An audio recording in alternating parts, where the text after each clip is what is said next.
Hello everyone, আজকের নতুন একটা দিনে তোমাদের সকলকে অনেক অনেক স্বাগত। তোমরা নিশ্চয়ই সকলেই খুব ভালো আছো, আর আমরাও কিন্তু বেশ ভালোই আছি। আর আমরা কিন্তু থাকি অস্ট্রিয়াতে, তবে হ্যাঁ, এখন ঘুরতে এসেছি লুবলিয়ানাতে। আর সেটা তো তোমরা আগের দিনের ব্লগেই দেখেছো। আর এটা যেদিন এসেছি সেই দিনকারই ব্লগ, কারণ সেই দিনই ব্যাগপত্র রেখেই ঘরে বসে না থেকে বেরিয়ে পড়েছি লুবলিয়ানা ক্যাসেলটা ঘুরবো বলে। তবে এই ক্যাসেলটাতে ওপরে যাওয়ার জন্য এখানে কিন্তু কেবল কার আছে, আর এই কেবল কারে ওঠার জন্য এখানে মনে হয় টিকিট কাউন্টার আছে, সেখান থেকে টিকিটটাকে প্রথমে কেটে নিতে হবে। এখানে কিন্তু ক্যাসেলে যাওয়ার আর এখানে যে কেবল কারে করে ক্যাসেলে যাব, এই দুটো টিকিটই এখান থেকে একসাথেই কেটে নিতে হবে। আমরা যে এই কেবল কারটাতে করে ওপরে যাব আর ক্যাসেলটা যে ঘুরে দেখব, এই জন্য যে টিকিটটা কাটলাম তার মোটামুটি আমাদের তিনজনের কাছ থেকে নিল 38 ইউরোর মতো। 38 ইউরো মানে আমাদের ওখানকার টাকায় মোটামুটি ওই 3800 টাকার মতোই। এবার চলো তাহলে তাড়াতাড়ি করেই উপরে ক্যাসেলটাতে যাই এই কেবল কারটাতে করে। তবে জানো তো, এই কেবল কারটা ছাড়াও মানে পাশ দিয়ে না একটা সিঁড়িও গেছে। এই সিঁড়ি দিয়েও কিন্তু চাইলে অনেকেই কিন্তু উপরে উঠে যেতে পারে। আর এখানে জানো তো, অনেকেই এই পাহাড়ের গা বেয়ে বেয়ে সিঁড়ি দিয়ে তো উপরে উঠে যায় অনায়াসে, কোনো ব্যাপার না তাদের কাছে। কিন্তু আমাদের জন্য এটা বড় কষ্টকর, তাই জন্য এই কেবল কারই ভালো। আর এই ক্যাসেলটা নাকি 900 বছরের পুরনো। আর এই ক্যাসেলটাতে যেতে যেতে দেখো চারিদিকটাকে কি সুন্দর লাগছে দেখতে। কেবল কার থেকে তো নেমে পড়েছি, এবার দেখতে পাচ্ছি বেশ অনেকগুলো সিঁড়ি আছে। তো এই সিঁড়িগুলো দিয়ে ওপরে উঠি, তারপরে দেখি ওপরে কি আছে। আর ওঠার পরেই ঠিক এইরকম একটা জায়গা, যেটা মনে হয় ক্যাসেলের একটা সেন্টার।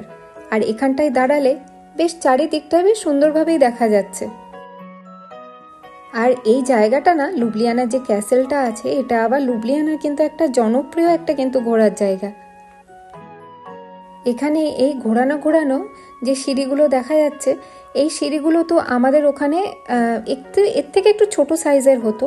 আর আমি এই সিঁড়িগুলো দিয়ে উঠতে খুব ভয় পেতাম। ভয় লাগতো যদি আমার পাটা এর ভেতরে ঢুকে যায়। আর এখানে ওঠার পরে চারিদিকটা একবার শুধু দেখো, কি সুন্দর লাগছে, পুরো সিটিটাকে সুন্দরভাবে দেখা যাচ্ছে।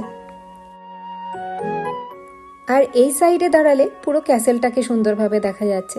দুই দিকে দুই রকম ঠিক ভিউ, একদিকে দেখতে পাচ্ছে সিটি ভিউ আর একদিকে ক্যাসেল ভিউ।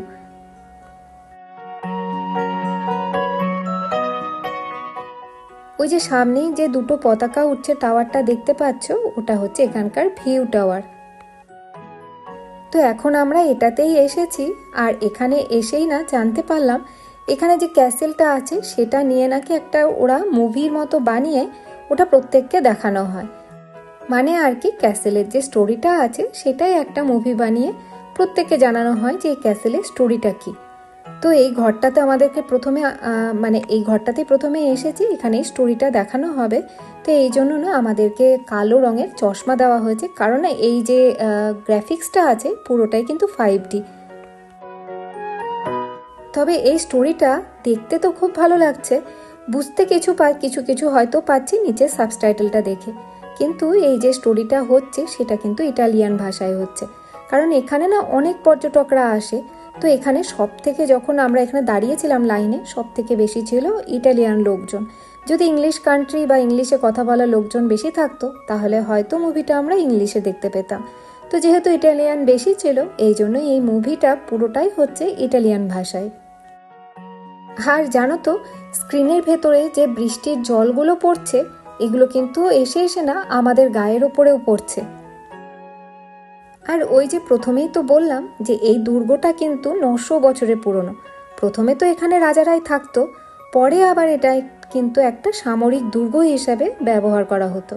আর তারও পরে নাকি এটা আবার একটা জেলখানা হিসাবে ব্যবহার করা হতো। পুরো স্টোরিটা না মুভির ভেতর দিয়ে দেখলাম, আর মুভিটা শেষ হয়ে গেছে, এবার বাইরে বেরিয়েও পড়েছি। আর এই মুভিটাকে না এত সুন্দর করে বানিয়েছে, পুরো মনে হচ্ছে যেন আমরাই সেই খানটাতেই দাঁড়িয়ে আছি। তো যাই হোক, এখন আমরা আলাদা আর একটা জায়গায় এসেছি। এটা হচ্ছে সেই যে বললাম ভিউ টাওয়ার, তার ওপরে। আর তার ওপর থেকে না পুরো সিটিটাকে ঠিক এইরকম সুন্দরভাবে দেখা যায়। আর এই ভিউ টাওয়ারে ওঠার এই সিঁড়িগুলো একবার দেখো কিরকম ঘোরানো ঘোরানো, বাপরে বাপ, অনেক সিঁড়ি কিন্তু। আর এখানে এসে তো একটা দারুণ জিনিস দেখতে পেলাম।